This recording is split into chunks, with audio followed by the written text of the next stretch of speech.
Welcome to the Firebelly Social Show. We're focused on talking to food and beverage brands that are on a mission to make the world better. Hey, everyone. Duncan here with another episode of the Firebelly Social Show, where we chat with founders and leaders of mission-driven food and beverage brands.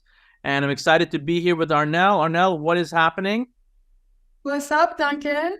And thanks everyone for tuning in to this latest episode of the Firebelly Social Show. We have a great show lined up for you today, talking with Will, founder of IQBAR. This episode is brought to you today by Firebelly Marketing. At Firebelly, we help mission-based food and beverage brands bring people closer through social media marketing. So if you're ready to use social media to create more community and excitement around your food and beverage brand, go to firebellymarketing.com to learn more. So I'm super excited about today's show because Will Nitze, who's the founder of IQBAR and a host of related products, has been slated to be on here, and we've had scheduling difficulties. But he's got an amazing story from working in software where he realized that he was feeling terrible. I think the culprit was his diet, which was high carb, coffee filled, kind of like your standard American diet. And taking action, he started dialing into his own health and founded IQBAR. And it's a plant-based product company with dense nutrients for your brain. And in addition to signature bars, they're selling IQ Mix, which is a powder drink with nutrients that support your cognitive function, which my favorite is peach mango. But I think what's really interesting about Will and why we're so excited to have him here is his mission to make brain food. And so, Will, please be very welcome. Thanks for having me. We're super excited about it. Let's start with a little bit about your mission at IQBAR and bringing healthy, nutrient-dense food to people. Let's talk about why is that important. Let's hear it from you.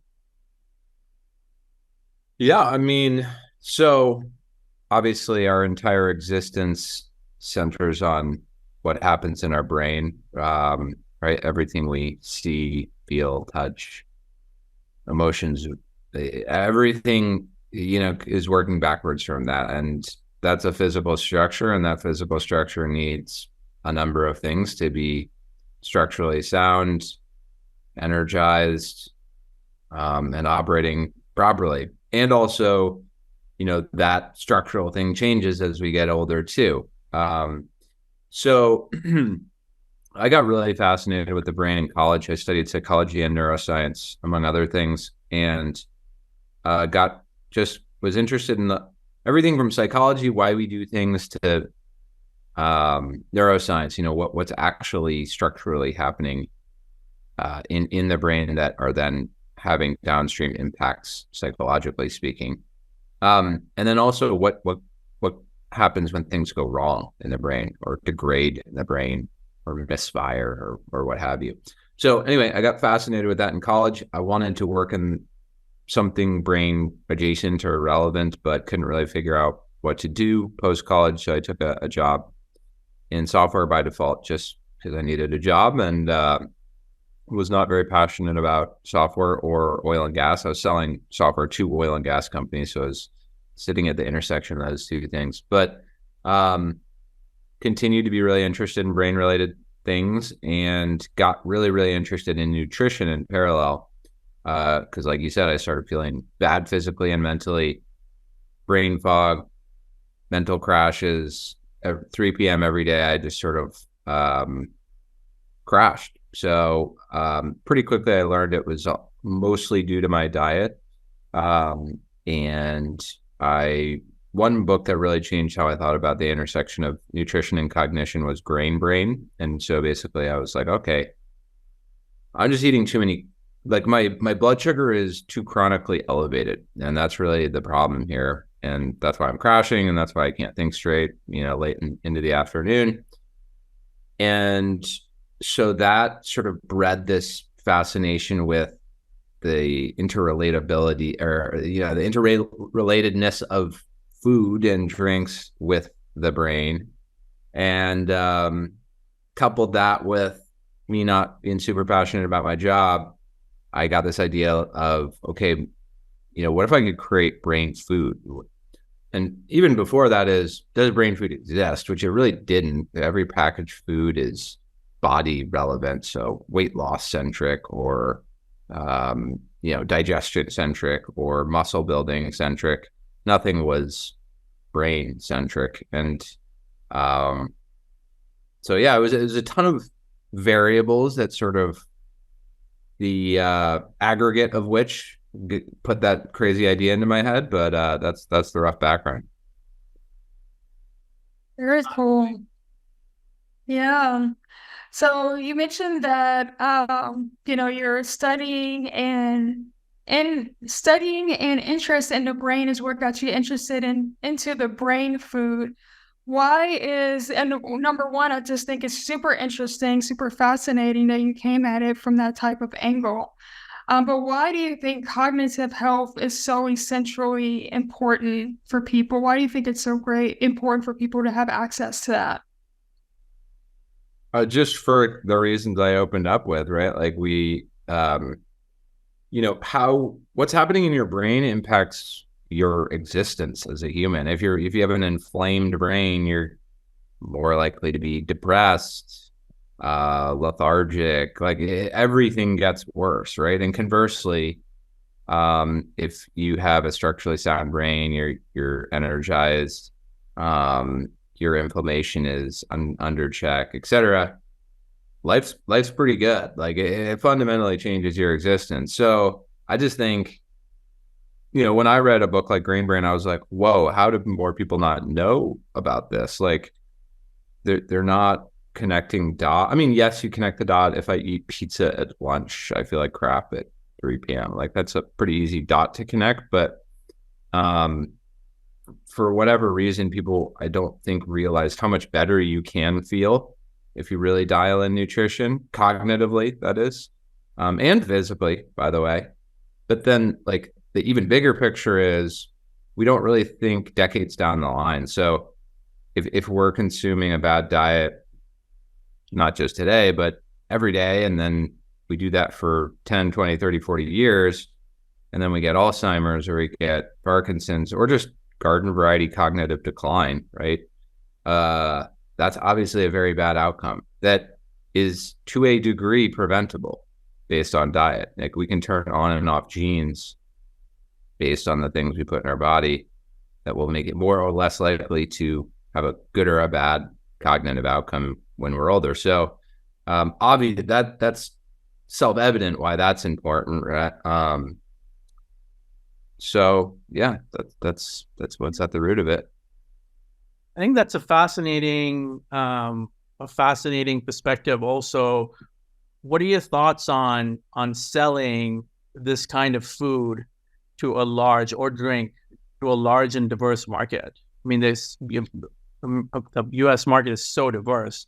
How does that translate into marketing strategy or the way you guys have gone to market? Yeah, I mean, this has been a total learning process for me for a variety of reasons. Because of the product, no one had really done this type of product before, but also I had never built any company or created any product before. So it was a learning curve for me personally as an entrepreneur, and then also just anyone creating any new thing is going to have that learning curve. But basically, the net of what I've learned is you have to meet people where they are, meaning what are they already consuming? So start just with the form factor. People drink things out of cans. People eat things out of packages. Like what are big packaged good categories? Well, it seems cookies, bars, yada, yada. Like all of that's fairly easily ascertainable. So like bars, for example, giant multi-billion-dollar category. Cool. Meeting people where they are in the form factor. Okay, within that form factor, what do people want? Well, it seems like they want XYZ from a flavor profile standpoint. Generally, chocolate, peanut butter, things like that. They just want what they want. You can try to, and by the way, that spans race, socioeconomic status, gender, yada, yada. Like everyone likes chocolate, for instance. And So, okay, cool. Like meeting people where they're at flavor profile wise. And then you kind of go down the list. Of course, the risk is like you genericize yourself or you commoditize yourself, right? If you're just doing all like the things people want, at some point you have to differentiate yourself, because then you're just, why can't, Kellogg's rip you off or whatever? But the ordering really matters. So for us, what makes us really special, ostensibly, well, we have brain nutrients in the product, where we center our products on whole foods that are rich in things shown to be good for the brain. That's like the kind of hook. But the nuance is you don't actually really start with that. That's actually what you end with. So you want to help people check 6 boxes before they check that 7th box, meaning, oh, it's a flavor profile I want. It's an approachable price point, good protein levels, really low sugar and carbohydrate levels. Oh, and by the way, it has this sort of brain angle to it. But if you had reversed the order of that, let's say you had started with the brain piece, you can lose people right away, because they're not looking for that. It's like any new product, right? By definition, no one was looking for it. That's what makes it new. So give them familiar, then new. You have you're far more likely to close that sale than if you go new, familiar, etc. Because you might have just lost them at new. That's interesting. I love the way you define that. I know who instantly comes to mind is Jamba Dunn with Rowdy Mermaid, and his emphasis. I think you guys know each other. His emphasis on being familiar first, with cans and even the naming conventions, and then the brain specific ingredients are always last. It's really great. Arnell, you got a question? Yeah, I just think it's really interesting. I did try a lot of your IQBAR products. I bought your sampler pack, so I did a lot of the bars and the drinks and the coffee, and I was really just blown away by how effective they were. And even after I finished the mix, I had ordered some reishi and some lion's mane mushroom. But it still didn't give me the clarity and the focus that I had when I was consuming your products, honestly. So for somebody like me who struggles with brain fog, what do you recommend for them to improve their cognitive health, just in general? Yeah, well, that's cool to hear. Yeah, I mean, it really depends. It depends on how much, like because we're not necessarily trying to solve all problems for people, right? We're trying to live at the intersection of a bunch of different forces. So for example, like if I could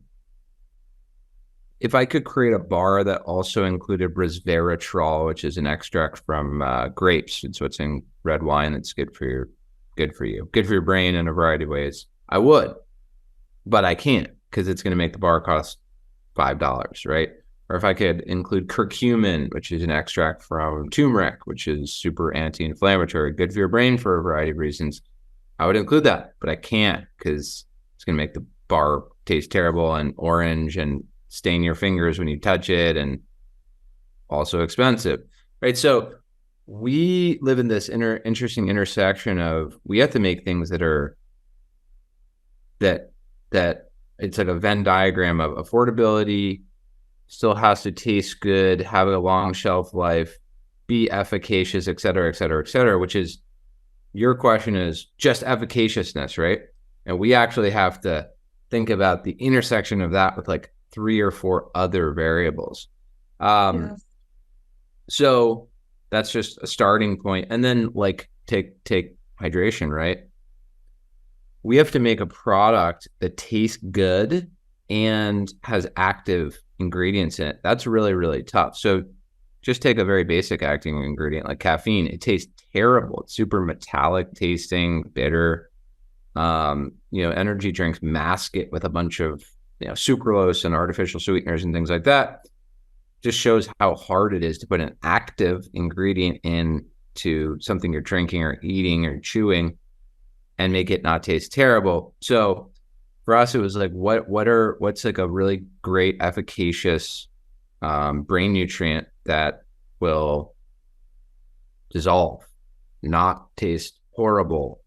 It's shown to be effective, et cetera, et cetera. So magnesium L-threonate was a great one for us, or also known as Magtine. So that's what's in our coffee and hydration product. And then lion's mane actually can incorporate really well into drinkable drinks too. And so we're like, this is an awesome combo. You have an adaptogen with this shown to be efficacious form of magnesium, which is the only magnesium that gets in your brain, crosses the blood-brain barrier. And so that's how we come at like product development, which is, it's different than if you were just like, okay, what 10 supplements do I, because I take a bunch of other supplements, right? Like creatine. I take curcumin pills. I take resveratrol. I'll put resveratrol powder in water and drink that in the morning. Vitamin D, vitamin B6 and B12. Like I take a bunch of supplements. And I think like people should do their own research, and all of those I mentioned have a good amount of research behind it, but you can kind of decide how intense you want to be with your stack of stuff. But then again, that differs from how slightly it overlaps, but slightly differs from how we think about actual product development. What's going to work in Walmart, Costco, Kroger, Rite Aid, and Whole Foods, Sprouts. And then the last thing I would say is start with like before you get to any of that, start with macronutrition, right? Because all this we're talking about here is micronutrition, vitamin this, vitamin that. Start just with carbs, protein, and fat, because most people are losing there before you even get into micronutrition. And they're consuming too many simple carbohydrates, meaning their blood sugar's elevated for too long. That's going to do more damage. I think not getting it right on the macro nutritional profile. Really, you want to you want some complex carbs, but mostly protein and healthy fat. Get that right. That's going to honestly do more for you than nerding out on the micronutrition, or conversely do more damage if you don't get that piece right. What about healthy ingredients, Will?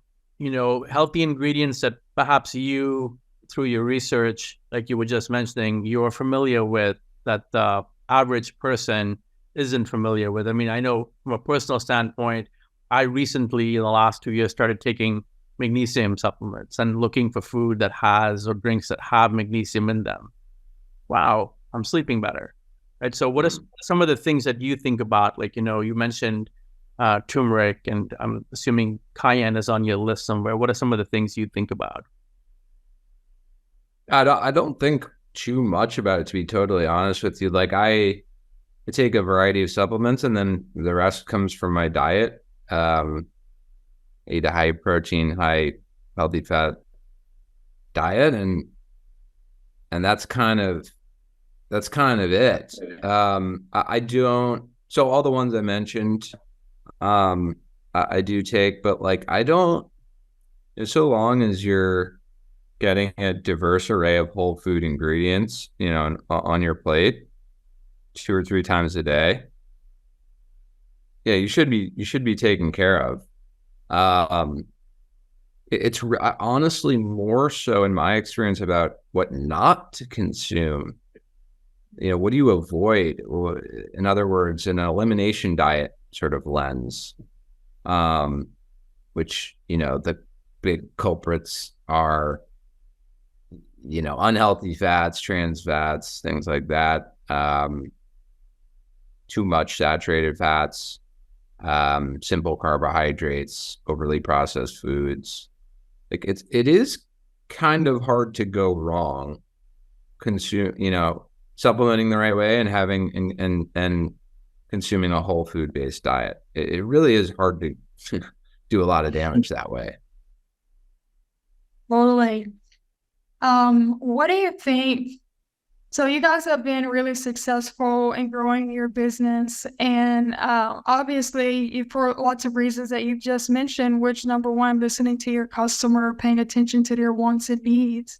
But why do you think you guys have grown so quickly in the past 5 years?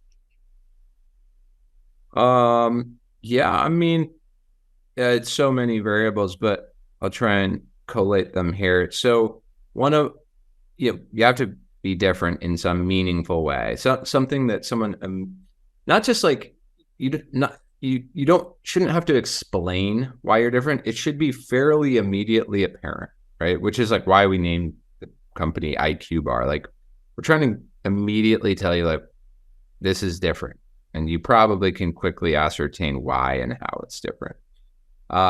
That's key. The meeting people where they are also key, because that dovetails with having a big market. So, I always wanted to play in a big, highly competitive market and operate and outperform people versus try and find some niche and own that niche. That's can be done, and that's a path, but it's way more risky because that niche might turn out to be stagnant or not a good niche or whatever, right? It's riskier. So beyond those couple things and really focusing on deliver good products, I think probably the biggest thing is channel selection and go-to-market strategy. So there's sort of a standard playbook that often folks talk about in food and beverage, which is like go into natural first, like let's say Whole Foods, do really well there, build up velocities, get a lot of people buying your stuff per store, and then transition to some other natural, and then eventually transition to conventional. So like Kroger, let's say. And then when you're ready after that, let's say you're 6-7 years in, transition to big box. So like Walmart, Target, et cetera. And then when you're doing well there, transition to club, Costco, Sam's Club, BJ's, et cetera. That's like the traditional sort of food and bev CPG playbook, quote unquote. We did like the exact opposite, which is, well, first of all, we started online, right? Which of course you need something that can work online. It needs to be ship friendly, it needs to be able to withstand heat, needs to be able to be long shelf life, et cetera, right? So beverage, not a great online form factor, too heavy. Frozen doesn't really work. The economics don't work. You have to pack it out with ice. Like that's a nightmare. So just for us, we only play in categories that can work online. So bars is one of them. So is any powder works well there, right? So hydration powder, instant coffee, et cetera. So online is half our business still today, like 5.5 years later from the moment we sold our first unit. That's a highly, highly scalable channel, especially with Amazon. Amazon's most of our online, meaning we don't have to hire more people for the business could double and we could hire zero incremental people. It just scales well. Spend more on ads, right? Send more units in per shipment, but it scales really nicely and cleanly. And then like we started working with bigger conventional retailers earlier. So like Walmart and Kroger and now Costco. And very scalable, same principle. It's not all that different to send Costco 10 trucks than it is to send them 5 trucks. You're just booking more trucks and producing for a couple days longer, right? But like size wise, it's incredibly different. It's massively different. So again, super scalable. So like the theme there is like fewer channels, more scalable channels. The massive, massive caveat to all of that is it has to work. Just like I was laying out all those specs of your product that mean it works or doesn't work in e-commerce. Same thing applies to Walmart. Same thing applies to Costco. Same thing applies to Kroger. It still has to work. You have to be able to hit the price point that works on that shelf. The product has to resonate with that consumer, et cetera. So like those are massive caveats. You have to like make sure it fits into that model. But if it does, obviously I prefer that path. And by the way, we do the natural stuff in tandem, in parallel, but it's like, 1/10 of our business, maybe. So it's a very different path. I'm an N of one, right? If I did this again, would it work the same way? I don't know, but I just think, I guess the moral of the story is don't be too wedded to conventional playbooks. Look for things that scale well. And the last thing I would say that helps us grow is platformization. So there's sort of there's a conventional wisdom that's floating around of like, focus on one product, don't overextend yourself. And that is true to a degree, right? It is technically better to sell one rectangle to 1 million people than 10 different sized rectangles to 100,000 people each. Like, that is better, or streamlined, etc. But it presupposes that you can sell one rectangle to 1 million people. Maybe you can, and maybe you still want to build a 1 million person business. So what do you do? So I think outside of catching lightning in a bottle, which some brands do, the higher odds play there is, in my opinion, just lightly platformize yourself, create a brand that can sit over multiple form factors, live in multiple categories, which are coherent.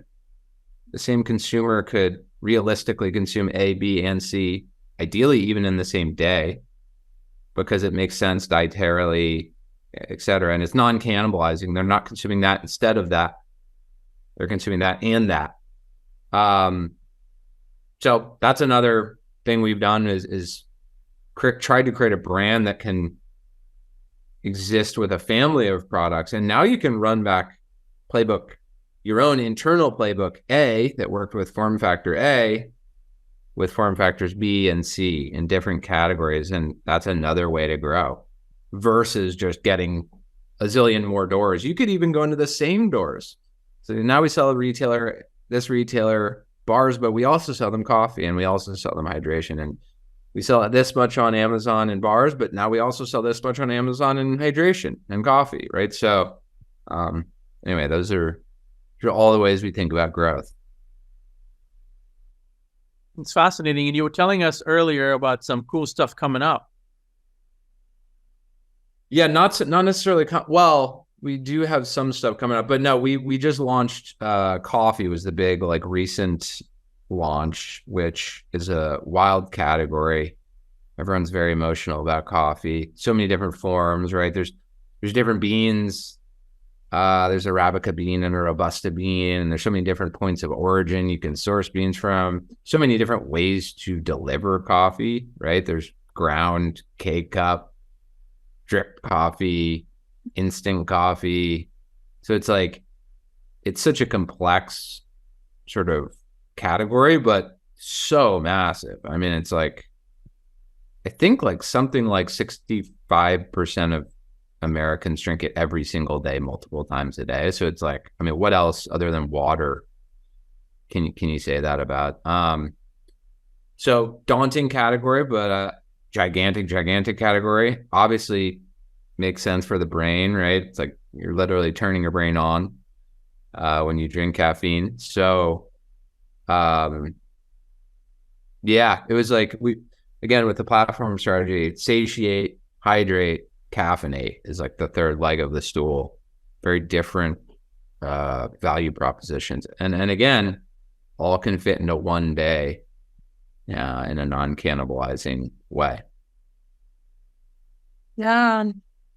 You mentioned selling e-commerce and selling online. And you're also using Amazon as a way to scale. How has social media played a role in your selling and scaling online? Not a lot. We've gotten really good at Amazon. That's really the major growth driver for us on e-commerce, and paid Amazon, paid ads, bidding on keywords, display ads, things like that. that's been quite scalable for us and worked really well for us. We do a lot of, we create organic social media content. We do Facebook ads and Instagram ads and things like that. But that is not the major growth driver for us. And Amazon has been much bigger for us online. So, Duncan, you got a question? Oh yeah, I was reading up on you and saw that you have had a common thread of obsession in your life. You're obsessed with soccer. You're obsessed with ping pong. Obsessed with chess. How has that translated using the psychology and business? Yeah, I mean, I just think you can't win in anything unless you're obsessed in some way. Like, it's not really possible unless you get completely lucky and win the lottery or whatever. But like, if you want, like 99.999% of cases, there are no shortcuts, and you have to be obsessed to outperform the thousands to millions of people trying to accomplish the same thing you are.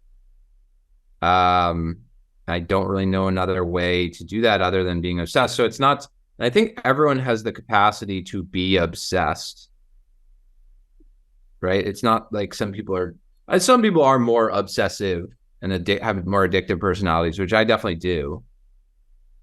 But I do think everyone has the capacity to become obsessed with something. So of course you want to align what you do for work with something you at least can get obsessed with.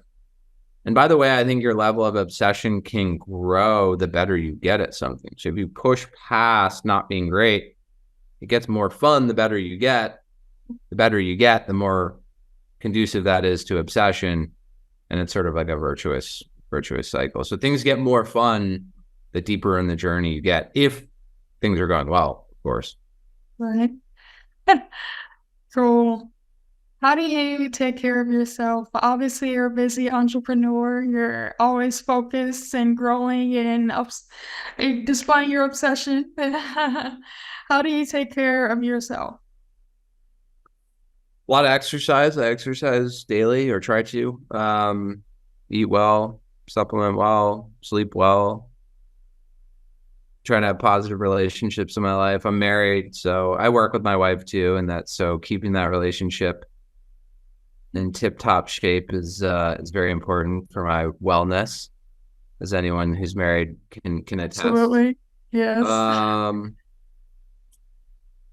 Try to just reduce stressors in my life, honestly. I don't have relationships with people that stress me out now.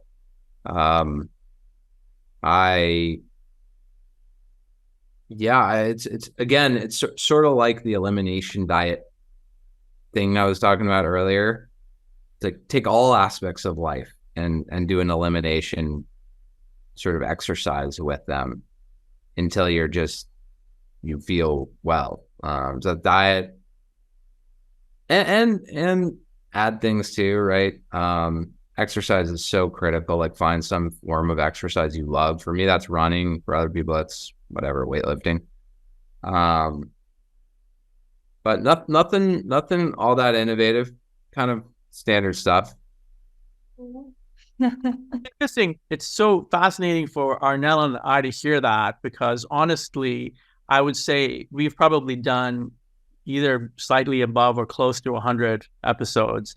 And I think maybe 2 or 3 people that have come on here have a commitment to their own personal health that they're happy with. They all have a commitment, but most of them are living the entrepreneurial life. So it doesn't sound to you like a lot, but it's actually phenomenal, because even the sleep piece is so elusive to so many people. It was way worse a year ago, or even 2 years. Like, I mean, I'm 5.5 years in. Like, years 1 through 4.5 were pretty gnarly. Not necessarily healthy from a traditional definition of that word. I always tried to keep things that kept me sane, like exercise. But no, there's no doubt about it. I mean, if it was easy, everyone would do it. this entrepreneurship thing. So I've only recently, after 5.5 years, kind of like gotten into a group. And what's fascinating to me is how important relationships are, and you touched on that, especially the key relationships, right? Because we all have those milestone relationships. Oh, my roommate from college or my uncle was amazing. But it's like you got the dailies, the people, this is my own term, the dailies, like the people that you see every day, your significant other, your kids, the people you work out with or you run with. And those relationships are really so important, right? Because they're nurturing you every day. And it takes work to nurture them. They don't come without work. So I think I love what you said about, removing the ones that stress you out. That's a good one. And it's so overlooked, right? So it's kind of like you said, one of the things I learned in yoga, in one of my yoga teacher trainings, is a word diet, where you remove negative words and then you see how much different you feel. So I love that you mentioned that. I noticed on one of your social posts, there was a playlist, and I was wondering if that was driven by you, if music is a big deal to you. Oh, that was probably through a brand. Sort of. I'm definitely not. I'm not super into music. I listen to music all the time when I run, mostly. And it's like super. It's like everything from classic rock to like electronic music to whatever. It's not a huge part of my life, though. I'd be lying if I said it was. I don't work to music. I don't need music to wind down necessarily. I would say exercise is to me as maybe music is to other people, as a de-stressing mechanism. I love it. What's your favorite food to eat for you and your wife, for example? What do you guys love eating? There's these really good, I don't eat it that often, and it's probably not super healthy, but there's these really good dairy, for my wife's lactose intolerant, these Kite Hill dairy-free, like tortellinis that randomly we eat a lot recently. No, I eat a lot of, I make vegan products, but I do consume a decent amount of meat. I don't know, a really good, I'm a really big salmon guy, I guess, lately. I've been eating a lot of salmon lately. I'll go with that. Where do you guys get the tortellinis from? Whole Foods. I just moved to Miami, and there's like this Whole Foods right next to me, so super convenient. Insanely expensive, but convenience it's a beautiful thing. And dairy-free is a big category too.